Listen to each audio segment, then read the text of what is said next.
Do'stlar, Tailandga kelsanglar yana bir ma'lumot. Tur paketlarni mehmonxonalardan sotib olmang, ko'chadan sotib oling. Ko'chadan sotib olsangiz 2 barobar arzoniga olasiz.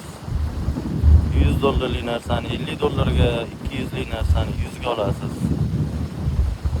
Tailandga kelsangiz hech kim bilan janjallashmang.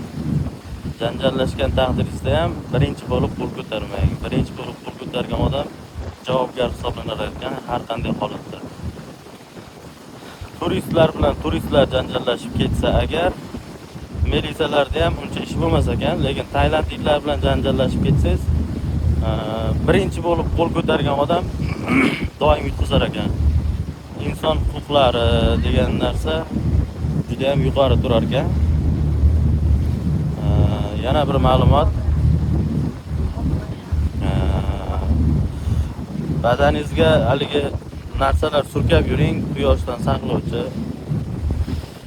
Teri archilib ketar ekan baribir. Suvga tushasiz, chiqasiz, quriysiz, ho'l bo'lasiz. Halol joylar ko'p ekan. Endi hamma Tailandga kelsa har xil fikrlarga keladi. Unaqalar ham bor. Lekin yaxshi oilaviy kelib, mazza qilib ketsa ham bo'ladi. Juda ham mazza joylari ko'p ekan. Tur paketlarda kelishni uncha tavsiya qilmayman. Xudo biratna biletni oling. Shunday keling, mehmonxona ko'p. Keyin mehmonxonami, boshqa joymi, magazinmi, aptekami, hali 7-Eleven degan karzinkaga o'xshagan magazin bor. O'sha joymi? Qayer bo'lsa ham narxda tortishsiz bo'laverar ekan. Bizda misol uchun aptekalar tortishilmaydi odatda. Qancha desa, mancha desa, mana deb yo'lab chiqib ketilaveradi. Bu yerdan uyalmasdan tortishavering.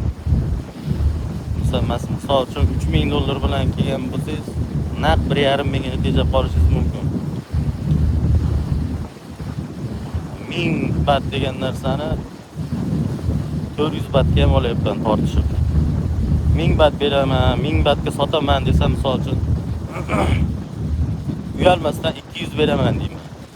Ay yo'q, deydi, bo'pti 250 deyman. Biz plan 400 yo 500 bo'ladi-da. 350 bo'ldi ketyapman desam, men to'xta deydi, 500 deydi. Bo'pti sen ekansan 400 deyman. Ol deydi. Shunaqa do'stlar. Yana bitta video qo'yaman, xudo xolasa, ma'lumot ko'p. Iloji boricha yaxshiroq mehmonxonalarda turinglar. Mehmonxonalar obro' hisoblanar ekan. Qaysi mehmonxonada turasan desa, falonchida desa, deyir ekan.